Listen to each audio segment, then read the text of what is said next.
नमस्कार दोस्तों, आपका स्वागत करता हूं आप ही के यूट्यूब चैनल में। वीडियो को स्टार्ट करने से पहले आप सभी से रिक्वेस्ट करूंगा, अगर अभी तक आपने चैनल को सब्सक्राइब नहीं किया तो request to all of you, please channel को सब्सक्राइब कीजिए। वीडियो को लाइक कीजिए, शेयर कीजिए एज मच एज पॉसिबल, ताकि ज़्यादा से ज़्यादा लोगों तक ये वीडियो पहुंच सके। तो चलिए स्टार्ट करते हैं। जहां पर देखिए आज हम लोग डिस्कशन करेंगे बट ओएनजीसी शेयर के बारे में, oil and natural gas corporation, जहां पर स्टॉक में आज के दिन भारी भरकम बिकवाली देखने को मिल रही है। एक समय में 230 का लेवल भी ब्रीच हुआ था, उसके नीचे ट्रेड कर रही थी, तो ऐसा लगा और गिरावट होगी। यहाँ पर देखिए गिरावट के पीछे रीजन क्या है वो हम लोग आज मेजर चेक करने वाले हैं। साथ साथ गिरावट हो रही है तो मैं यहाँ पर क्या करना है वो भी मैं यहाँ पर डिस्कशन करने वाला हूँ। तो चलिए स्टार्ट करते हैं। यहाँ पर देखिए गिरावट के पीछे सबसे पहला रीजन है वो है क्रूड ऑयल के प्राइसेस में कंटिन्यूअस गिरावट होना। अगर चेक कीजिएगा तो 60 से नीचे ट्रेड कर रही है। हाँ, आज के दिन में उछाल है, लेकिन वैसा भी बहुत ज़्यादा उछाल नहीं है, देख सकते हैं। तो काफ़ी लोअर लेवल पे क्रूड ऑयल के प्राइस ट्रेड करा है। और अगर मंथली चार्ट को चेक कीजिएगा क्रूड में, तो देख सकते हैं एक तरफा नीचे का मूव देखने को मिल रहा है। इंपॉर्टेंट लेवल जो था ना वो भी टूट चुका है। अगर आज का दिन मान लीजिए फिर से 56 57 के नीचे में चला जाता है WTI, तो यहाँ पर अच्छा खासा आपको ब्रेकडाउन देखने को मिल सकता है। तो क्रूड के प्राइसेस में गिरावट होना ये सबसे पहला रीजन बन रहा है। बिकॉज ओएनजीसी करती क्या है, ओएनजीसी एक्सप्लोर करती है ऑयल, ड्रिल करती है ऑयल, ड्रिल करती है, उसके बाद फिर वहां से ऑयल जब निकलता है उसको फिर ये सेल करती है, बेचती है। जब क्रूड के प्राइसेस में ही अगर मान लीजिए गिरावट रहेगा तो इनको फिनेंशियल इंप्लीकेशन नियर टर्म में आ सकता है। तो इस कारण से इस स्टॉक में गिरावट हुई। तो सबसे पहला रीजन बन गया क्रूड।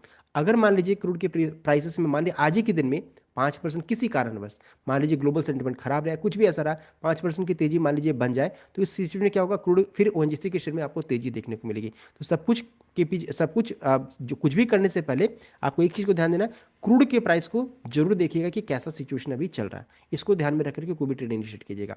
तो अभी गिरावट क्यों हो रही है, तो रीजन क्या है, क्रूड के प्राइसेस में कंटिन्यूस डिक्लाइन होना, वो सबसे पहला रीजन है। दूसरा रीजन है जो आज के दिन में फ्रेश जो गिरावट हुआ उसके पीछे रीजन क्या है, एक्सिस कैपिटल जो ब्रोकरेज है उन्होंने इनिशिएट किया है, सेल रेटिंग दिया है 14%, 14% का डाउनसाइड उनका कहना है कि इतना गिर सकता है स्टॉक।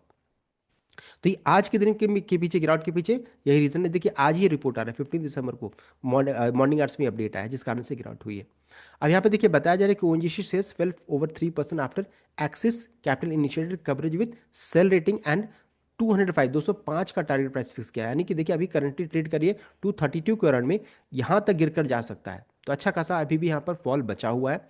रीजन क्या दिया, citing production decline, weak oil prices outlook and high subsidiary debt. तो हम देखिए प्रोडक्शन यहाँ पर डिक्लाइन हो रहा है। दूसरा रीजन क्या है, क्रूड ऑयल के प्राइसेस का आउटलुक भी नेगेटिव साइड में, एंड जो इनकी सब्सिडरी जो है इनके ऊपर काफ़ी कर्ज है, वो रीजन उन्होंने दिया है। इसको चलिए हम लोग चेक कर लेंगे। तो देखिए बता रहे according to Axis Capital the sell call is based on three key factor, तीन की फैक्टर है।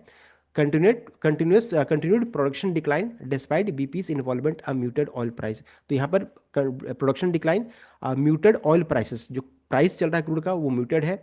Outlook driving a 20% fall in standard PAT over FY 25-27 estimate किया जा रहा है। हाई डेट लेवल्स इन की सब्सिडरीज ओएनजीसी विदेश and ONGC petro, तो जिनकी जो सब्सिडरी उसके ऊपर भी कर्ज बहुत ज़्यादा है। तो ये रीजन उन्होंने दिया, तीन रीजन है जिस कारण से आज स्टॉक में गिरावट हुई, हम लोगों ने डिस्कस किया। 205 रुपये का टारगेट प्राइस फिक्स किया गया है। तो दो बड़े रीजन हम लोगों ने चेक कर लिया है। अब एक देखिए बताना चाहूंगा कि अब क्वेश्चन आ जाता है कि गिरावट होगी तो यहाँ पर खरीदारी करना सही रहेगा। देखिए कहाँ तक गिर कर जाएगा ये कहना मुश्किल है, कहाँ तक चढ़ कर जाएगा वो भी मुश्किल है। तो एक ही चीज़ ध्यान दीजिएगा, क्रूड ऑयल के प्राइसेस को ध्यान में रख करके कोई भी ट्रेड इनिशिएट कीजिएगा। साथ साथ 205 रुपये का जो उन्होंने टारगेट प्राइस फिक्स किया उसको भी ध्यान में रख करके कोई भी ट्रेड इनिशिएट कीजिएगा। अब मैं यहाँ पर क्या करूँगा, मैं यहाँ पर बाय एंड डिप की स्ट्रैटेजी से छोटा छोटा निवेश करने वाला हूँ। बिकॉज फेब मंथ में हो सकता है कंपनी फिर से यहाँ पर डिविडेंड अनाउंस करे। अगर चेक कीजिएगा हिस्ट्री, देख सकते हैं फेब मंथ में लास्ट 2025 में 5 रुपये का डिविडेंड था। साथ ही साथ अगर चेक कीजिएगा 2024 में 4 रुपये का, एंड 2023 में चेक कीजिएगा, देख सकते हैं फिर से कंपनी ने 4, इससे पहले भी अनाउंस किया है। यानी कि फेब मंथ में डिविडेंड कंपनी अनाउंस करती है। साथ साथ यहाँ पर देखिए हर एक क्वार्टर में यहाँ पर कंपनी डिविडेंड अनाउंस करती है। तो डिविडेंड के पॉइंट ऑफ व्यू से छोटा छोटा निवेश करूंगा तो लॉन्ग टर्म पर्सपेक्टिव में अच्छा खासा रिटर्न यहाँ पर बन सकता है। एक डिविडेंड आ सकता है, साथ साथ यहाँ से जब रिवर्सल होगा तो यहाँ पर अच्छा खासा लॉन्ग टर्म में पैसा बन सकता है। साथ साथ कंपनी का फंडामेंटल बहुत शानदार है। मार्केट कैप देखिए लार्ज कैप स्टॉक है, बहुत ही शानदार है। स्टॉक का पी वैल्यू रेशियो 7.9, इंडस्ट्री का 18.4 है, यानी कि बहुत सस्ते वैल्यूएशन में ट्रेड कर रही है। बुक वैल्यू देखिए 292 का है, अपने बुक वैल्यू से करंटली नीचे ट्रेड कर रही है, देख सकते हैं। तो बहुत ही सस्ता वैल्यूएशन है कंपनी का, एंड मैं यहाँ पर बाय एंड डिप की स्ट्रैटेजी से काम करने वाला हूँ।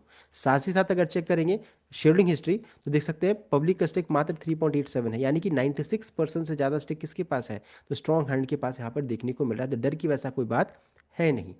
अब है कि टेक्निकली हाँ अभी बेरिश जोन में ट्रेड कर रही है, दोनों मूविंग एवरेज के नीचे यहाँ पर देखिए ट्रेड कर रही है। 246.87 इसका 50 डे एंड 241.31 इसका 200 मूविंग एवरेज है। तो दोनों के नीचे में करंटली ये ट्रेड कर रही है, तो थोड़ा सा रिस्क तो यहाँ पर बनता है, अभी बेरिश है। अब बहुत लोग क्या करेंगे, जब इन दोनों मूविंग एवरेज के ऊपर में चली जाएगी तब यहाँ पर ट्रेड इनिशिएट करेंगे, तो वो भी तरीका सही रहेगा। लेकिन हाँ, डिविडेंड के पॉइंट ऑफ व्यू से मैं यहाँ पर बाय एंड डिप की स्ट्रैटेजी से काम करने वाला हूँ। तो इन दोनों लेवल को ध्यान में रख करके कोई भी ट्रेड इनिशिएट कीजिएगा। ये दोनों काफी क्रिटिकल लेवल है, इसके ऊपर में जाएगा तो ट्रेंड इसका अभी बेरिश है, फिर बुलिश हो जाएगी, अच्छी खासी फिर तेजी बनेगी। तो ये था कंप्लीट अपडेट। आई होप आपको लाइक किया, शेयर किएगा, चैनल को सब्सक्राइब कीजिएगा। Thank you.